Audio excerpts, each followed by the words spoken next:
देखिए, मैं सूर्यभान यादव समाजवादी पार्टी शिक्षक सभा का जिलाध्यक्ष हूँ और यादव महासभा का भी जिलाध्यक्ष हूँ। देवरिया वाली घटना हुई है। देवरिया वाली घटना बड़ी ही दुखदायक घटना है। किसी के परिवार में जब किसी की मृत्यु हो जाती है और उसके बच्चे, भाई, पिता, पत्नी जो भी हैं, उस दुख से कितना आहत होते हैं, ये बहुत ही सोचने वाली बात है। और जैसे मान लीजिए प्रेमचंद यादव की घटना जो हुई, हत्या हुई उनकी, तो प्रेमचंद यादव भी वहाँ गए और जाके वहाँ समझाने बुझाने की कोशिश किए होंगे, बात करने की कोशिश किए होंगे। उसमें जो घटना हुई वो घटना बड़ी निंदनीय है, ये अच्छी घटना नहीं है। और सुनने में आ रहा है कि जो पांडे जी थे, उनके परिवार से ही वो घटना हुई थी, जो हम लोग न्यूज़ द्वारा सुन रहे हैं। मगर अभी तक जो स्थिति है वहाँ की बात, वहाँ पे 6 लोगों की हत्या कर दी गई। अब चीजें जांच होने के बजाय वहाँ पे जाति को लेकर अब राजनीति शुरू हो गई है, तो इसको आप कैसे देखते हैं? देखिए, जाति से इस व्यवस्था को जोड़ना ठीक नहीं है। जाति से इस व्यवस्था को जोड़ना अच्छी बात नहीं है। चाहे वो दुबे जी का परिवार रहा हो, चाहे प्रेमचंद यादव का परिवार रहा हो, दोनों परिवार आहत है। दोनों के बच्चे, दोनों का परिवार दुख से ग्रसित है और वहाँ जाति राजनीति करना अच्छी बात नहीं है। यदि ब्राह्मण समाज के लोगों को ये लगता है कि हम सत्यप्रकाश दुबे की बहुत अच्छी मदद कर लें, तो ये कहना गलत है कि प्रेमचंद यादव दोषी थे। ये कहना गलत है। वो अगर मदद उनकी करना चाह रहे हैं तो उनका सहयोग करें, आर्थिक रूप से सहयोग करें, उनके परिवार से मिलजुल कर सांत्वना दें। यादव समाज हमारा यदि मदद करना चाह रहा है तो वो प्रेमचंद यादव के परिवार से मिले, उनको आर्थिक मदद कर सकता है, उनके बाल बच्चों को ढाढ़स दिला सकता है। देखिए, किसी के घर अगर मौत होती है, उस दुख में लोगों का जाना आना दुख को बांटना कहा जाता है। मगर वहाँ पे देखा गया कि जब लोगों ने जाना शुरू किया और जब वहाँ पे जब लोग जा रहे थे तब तक तो स्थिति ठीक थी। जब वहाँ पे नेता जाने शुरू हुए फिर राजनीति शुरू हो गई। तो क्या लगता है कि देवरिया जो कांड हुआ है उसका मूल कारण क्या है, और उसके जांच के बजाय अगर चीजें जाति पे आ रही हैं और बात बुलडोजर तक आ रही है, तो क्या लग रहा है कि जो मूल कारण है वो पता चल पाएगा?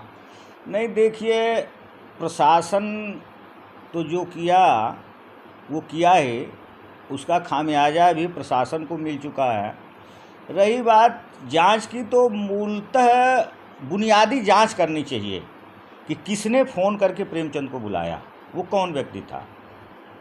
दूसरी बात, किसने मारकर हत्या किया, उसको जांच के द्वारा पकड़ा जाए। फिर वहाँ से उग्र भीड़ ने जाकर दुबे के परिवार की हत्या किया, उसमें कौन मूल था जो जिसने हत्या कराने का काम किया। सुनने में हमको आया कि कोई पांडे परिवार ही था जिसने अपनी ही राइफल से दुबे जी के परिवार की हत्या किया। तो इसमें दुश्मनी भी लोग साध लिए, दुश्मनी साधते गए और दोनों परिवार जो है इसका खामियाजा भुगत रहा है। वहाँ पे अब बुलडोजर चलाने की बात लगातार आ रही है, उसको आप कैसे देखते हैं? देखिए, बुलडोजर चलाना, अब इसको मैं क्या कहूँ, बुलडोजर किसी चीज़ का हल नहीं है। हम लोग घर को एक मंदिर मानते हैं। हिंदू धर्म में या जो भी विश्वास रखता है कि घर एक मंदिर है, घर को ही मंदिर मान के उसमें रहता है, हर काम रहना सोना पूजा पाठ सब है, तो जो घर को एक मंदिर मानता हो, तो जब घर ही एक मंदिर है उस घर को गिराना अच्छी बात नहीं है। मगर वहाँ पे देखा जाए तो तहसीलदार जो वहाँ पे अब एक रिपोर्ट आई है कि वो पूरी तरह से अवैध जमीन में बना है, उस वजह से उसको खाली कराने का एक नोटिस भी जारी हुआ है। ये बताइए, घर आज का नहीं न बना है। सुनने में आया है कि प्रेमचंद यादव के पिताजी देश की सेवा कर चुके हैं, मिलिट्री के रिटायर्ड हैं, देश की सेवा कर चुके हैं। वो व्यक्ति मकान बनवाया, आज तक तहसीलदार साहब कोई नहीं आए उस तहसील में कि जो ये देख सकें कि वो बंजर में बना है कि नवीन प्रतिम बना है कि उसर में बना है। आज उस परिवार के ऊपर विपत्ति आई है। 2-2 लड़के 3-3 लड़के अनाथ हैं, 2-2 लड़कियां अनाथ हैं, शैशवावस्था में हैं। कहाँ से उनका भरण पोषण होगा, कहाँ से पढ़ेंगे, कहाँ से उनकी व्यवस्था चलेगी, ये सोचने की बात है।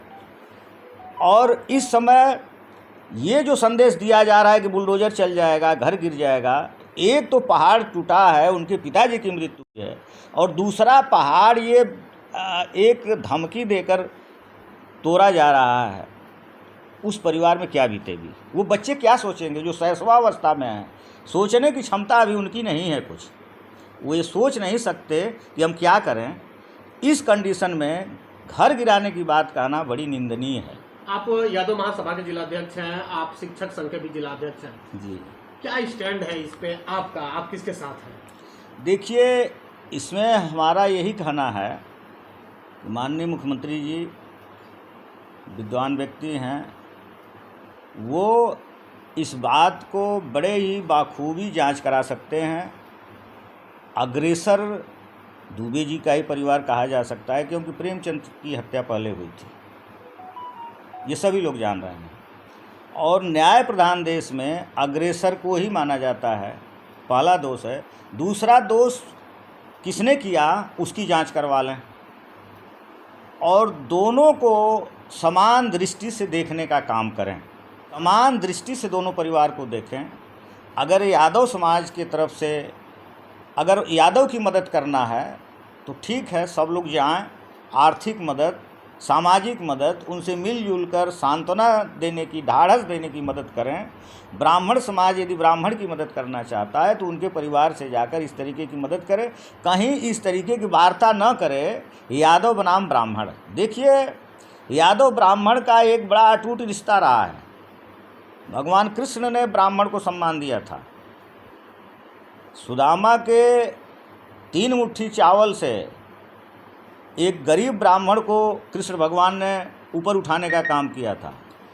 भगवान कृष्ण ने द्रौपदी की का सम्मान बचाकर एक बहुत बड़ा संदेश देने का काम किया था। जो हमारे ब्राह्मण समाज के लोग, समाज के बड़े बुद्धिजीवी समाज के लोग माने जाते हैं, समाज में सबसे बुद्धिजीवी माने जाते हैं, आदर्श का पाठ पढ़ाते हैं।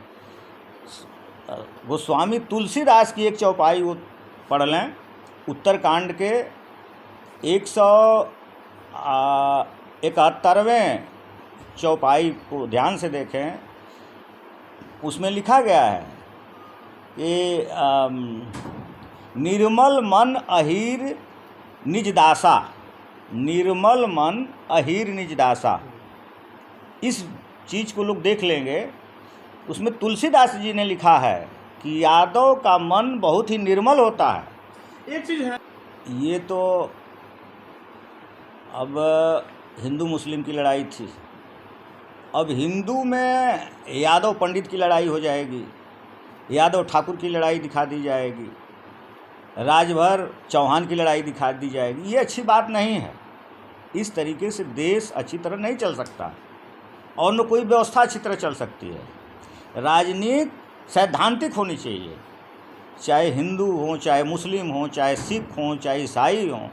हमारे संविधान में सबको बराबर अधिकार दिया गया है।